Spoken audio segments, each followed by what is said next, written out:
What's up, everybody? I'm Thomas J. Bellezza, and welcome to The Right Mindset. Today, I'm going to go over what beta readers are. Basically, we've already explored what alpha readers bring to the table in the last video in this playlist series. However, now I want to show you what the second round of readers bring to the table, your beta readers. Let's develop the right mindset.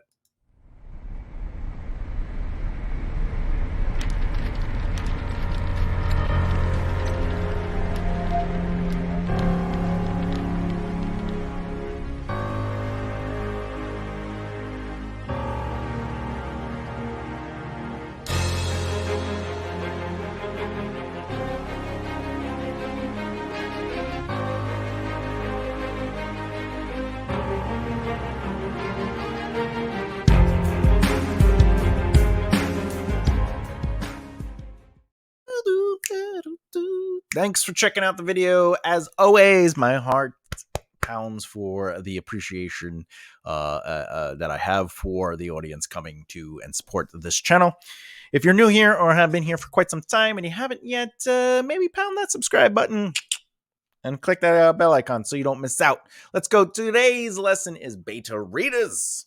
Ooh, this should be fun. Beta readers and the awareness of what a beta reader really is. You know, the value of a beta reader. Let's go into it. Beta readers are there for the second round of readers to give you feedback on the quality of the story experience. Okay? They are still looking to make sense of the story, but their feedback should be centered around their personal experience. It's good to know if your story doesn't make sense or if things happen too quickly, even if a relationship wasn't earned. But their input should be less technical in the execution of your writing and more emotional of their experience. This is why it's okay to not have writers or other authors reading as beta readers, but fans or general readers of that genre, specifically the genre of your book. Because alpha readers are there for the technical aspect of it. That's why it's important to have somebody that's a reader or an editor or somebody in the industry that understands story and structure, because they're there to make sure the structure and things are working out. Beta readers, their whole goal is to be like, this was a great emotional journey, and I like this character, I don't like that character for XY reason. I really connected to this, or I was drawn into that. Like they're there to tell you about the experience itself. They are not a replacement for a professional editor. As your alpha readers are not there to edit your book, but give you a technical analysis of your story, beta readers are not there to be a copy, line, or narrative editor, or even a story consultant. Every element of the process has a purpose, and the beta reader's purpose is an emotional experience to the story, not a reduced or free editing service. We're not here to use people. We're here to grow with one another. If you're looking for a proofreader, though, beta readers are not them. Proofreading is its own step way down the line.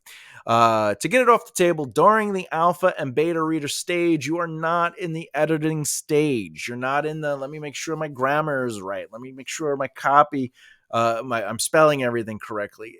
Those are things that you can tackle, but you're going to have to tackle them again, as after alpha readers, you're supposed to do another edit, another draft. After your beta readers, you could do another draft based on the notes that are given. Okay. Then once you feel comfortable with it, then you have to edit, because editing comes when you finalize the story narrative. Basically, the last step before publishing is all the editing stuff. I'm sure you're thinking, I want to find beta readers. Well, think about this. Who do you know who loves reading your genre, right? Don't know anyone? Well, you should make friends with fellow readers, writers, and people of the like. However, you can always use your newsletter, a mailing list, which is different than a newsletter, and or your own personal network. The other thing is, you want more than one beta reader, but a sweet spot is always going to be an odd number, like 357, right? So it's nice to keep life odd, isn't it? Pun intended. All right. It's healthy to have more than one opinion, and it's even better to have opposing opinions. And you can only get that with more than two beta readers. So it's always nice to have a third person at minimum to potentially break a tie or see something a little different. Even though if you have two people, they might both see different, but then you need that third opinion to be like, all right, who's right? Who's closer to what's what? Maybe I'm missing something. I need somebody else to like look in, right? So it's always nice to have that opposing number in there. Okay, what should a raider beater do? Raider beater. I'm sorry, officer. I've been drinking. Okay. What should a beta reader do? Each beta reader needs survival. You know what?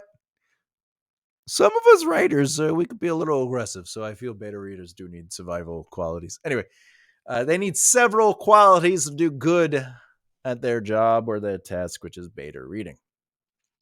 Since you're looking for a reader who is there to express their reading experience and less about your narrative structure, basically, they need to be brutally honest about their experience from reading your book and what it made them feel. Now, there is a difference between being brutally honest and brutally douchebaggerish.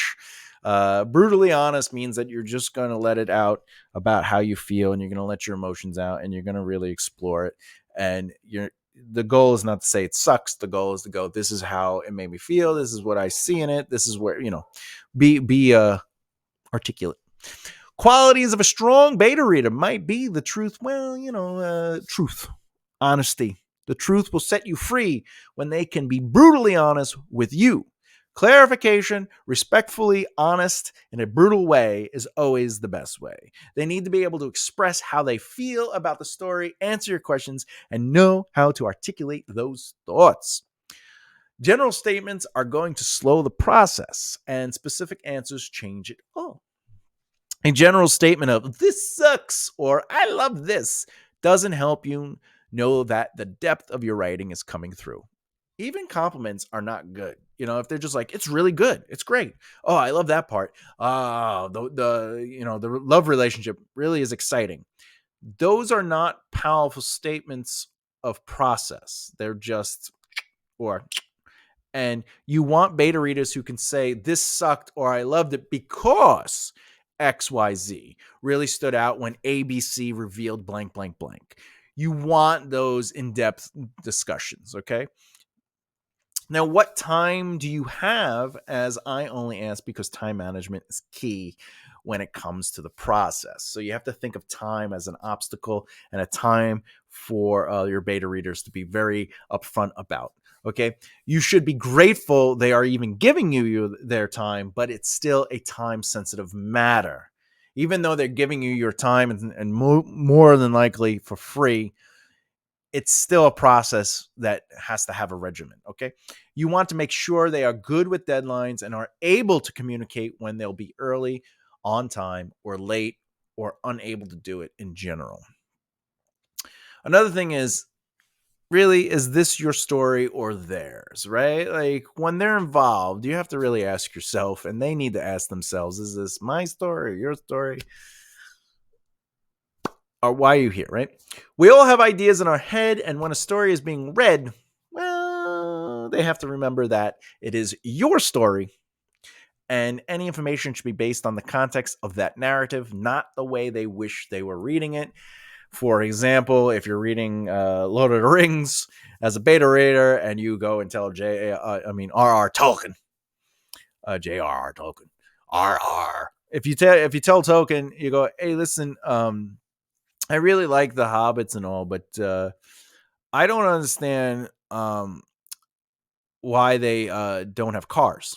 Like, it would be cool if like they were hobbits, but in our time.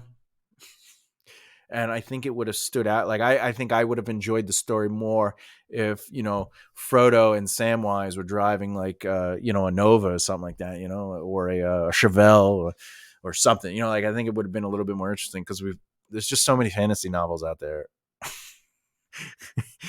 You're not helping as a beta reader is what I'm saying. All right. There are two kinds of beta readers you should look for.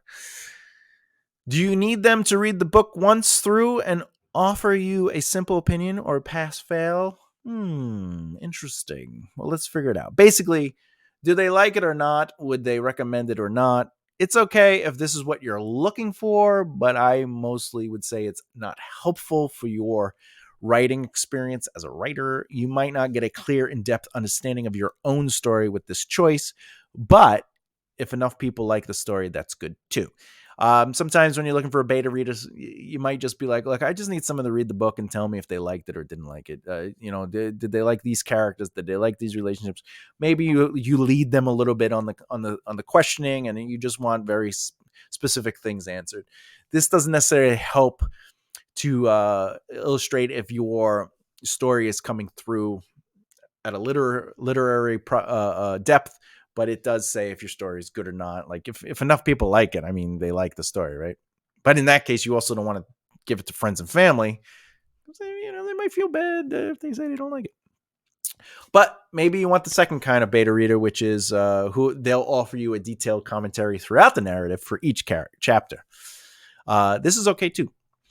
There are no wrong choices in this situation, just the ones that you're willing to work with that work best for you. The choice of beta reader is great to explore the depth of your narration, your characters, and really see if your writing is coming through. Again, it's really up to you. I personally like to get the more in-depth response from my beta readers. Things to remember. Things you should remember. What? What were we talking about? I forgot. Who's Jim? At the end of the day, they are going to give you their time. So show your beta readers some gratitude, okay? You're going to hear things you don't agree with or want to hear, but in the end, don't argue or take offense, but learn from what they say. Even though you should listen, you should have boundaries with critiques. If two or more people mention the same vibes, take it into consideration. So people might be telling you stuff that you don't want to hear, and you're like, you know what? One person said that, so let me just listen and hear how they see it. But four other people or two other people saw it how you actually wanted it, and they saw it as is. And that's when you go, you know what? The boundary is that enough people are saying it sounds like the way I wanted it, so that means it's good. But if enough people are saying it doesn't sound like you wanted it in your head and it sounds different, that's something to take into consideration too.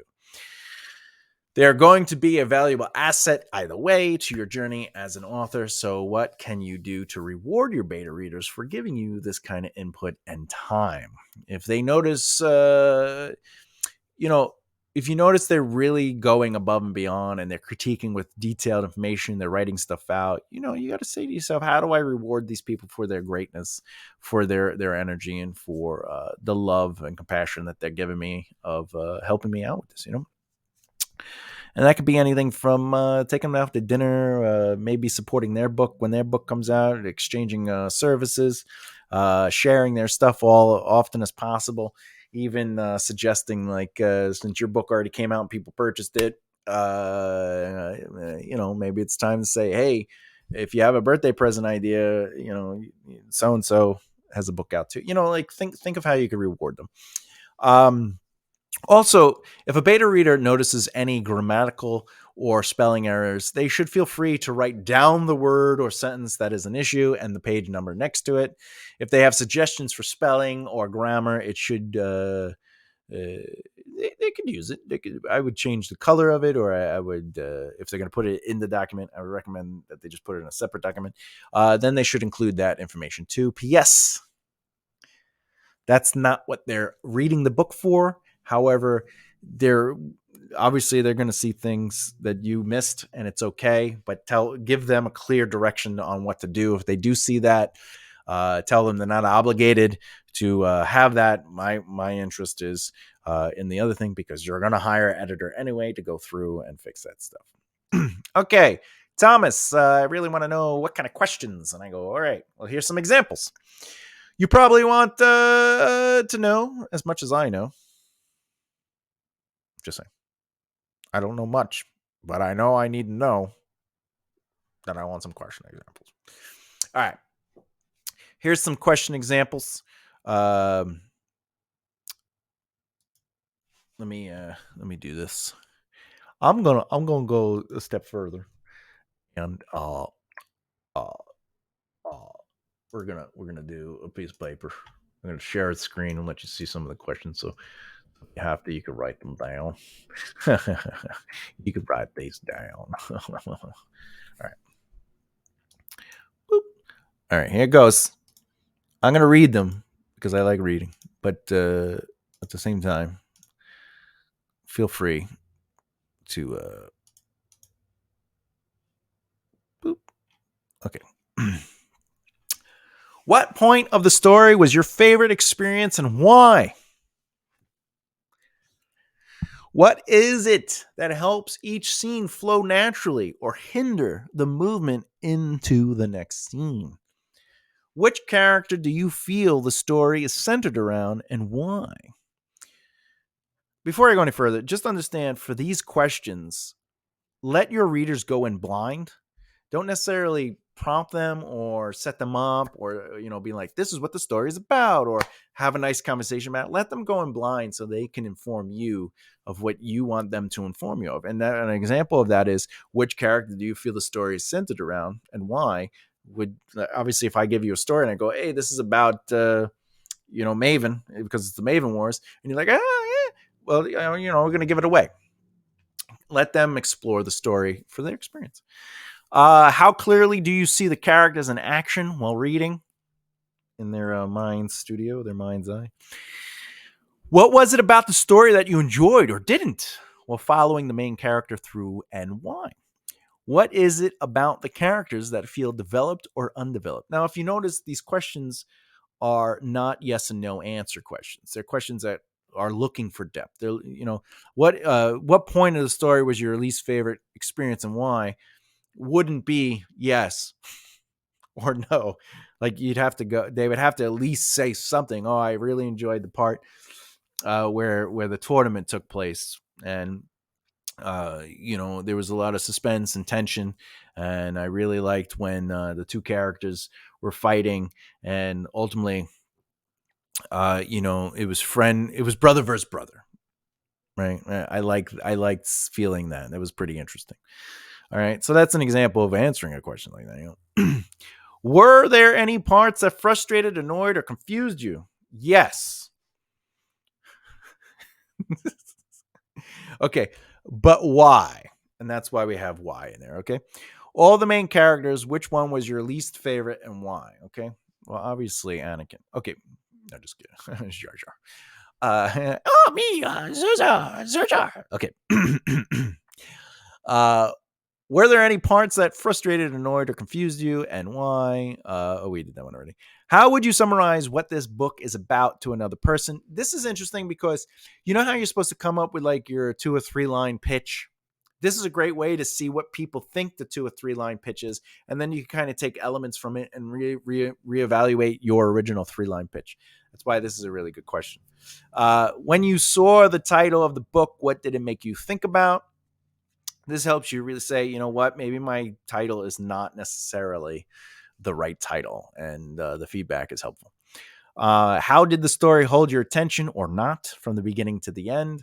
When you reach the ending of the book, how was it satisfying or not to you, and why? Would you both recommend this novel and read another book in this series? I'll hold that up for a second. Obviously, you could pause the screen to look at it. But anyway, so those are some example questions that you can pop your thoughts on.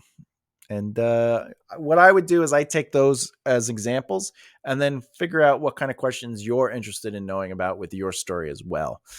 Those are just examples. They're just things that I have used in the past, or research that I've done, and accumulated questions. I don't always use my massive book of questions. But depending on the story or what I'm looking for specifically, I'll pick and choose. Final thoughts. I didn't really explain this in the alpha reader video, but you want to set deadlines, goals, and keep in touch with your alpha readers during that stage, the same as you would with your beta readers. Your job to get the most out of a beta reader or alpha reader is to keep them from feeling overwhelmed. I've done this before, And it's about learning from your mistakes. And truthfully, you're asking a lot of people when it comes to reading your work. I mean, you're asking a lot of the people who are choosing to read your work. And especially if it's an epic fantasy, it's going to be 160,000 words, maybe 120,000 words, 100,000 words. That's a big book, right? So to reduce the overwhelming stress of it, it's okay to hand over a chapter a week, or think of it in word counts, or don't give them more than 4,000 words a week. And you could even give them a chapter every 2 weeks, whatever depending on how big your chapters are. If they have 7 days to read the chapter and only get in 3 days a week, it's about 1,333 words for each day. That's assuming your chapter is 3,000 words. Find what works for your beta readers and few. And you could even have conversations with them. How fast do you read? What is your available times? And some people will be like, well, I could read every day. And some people like, I could read on Thursday. And you're like, all right, you know what? I'll give chapter 1 2 weeks. It's 3,000 words. But chapter 2 is a little quicker. It's 1,500 words because it's the inciting incident and kind of just happens and boom. So I'll give that a week. And you kind of work with them and you say, does that work for you? All right. In closing, I want to say that alpha readers are as important as beta readers, but they all have different jobs. Remember, for me, the alpha reader is going to dissect the elements of writing for the process of the book and what it is everything working. And your beta reader will be from the audience perspective. You should want to know what the general audience perspective is for your novel to give you a sense of being in the pocket or not. Once you get the notes from your beta readers and you analyze their answers with what you were going for, you can rewrite the next draft. Once that draft is finished, I might find another set of readers to do another once over, but ultimately you can bring it to the editing line. Okay. The next video in this series will be me going over how to challenge your story, characters, and overall outcome to the character choices. Challenging is what creates the actual storytelling part of your narrative. This is also what will help clean up the things are happening but nothing is happening element of the story. All right, question. Have you ever been a beta reader for a writer? If so, how was it and would you do it again? Let me know in the comments below. And as always, if you're interested and you're liking what you're seeing, you've been here for a while or you're brand new, please tap that subscribe button and click the bell icon so you don't miss out. All right, that's it. I guess I'm going to go. As always, keep developing the right mindset. I'll see you next time. Much love.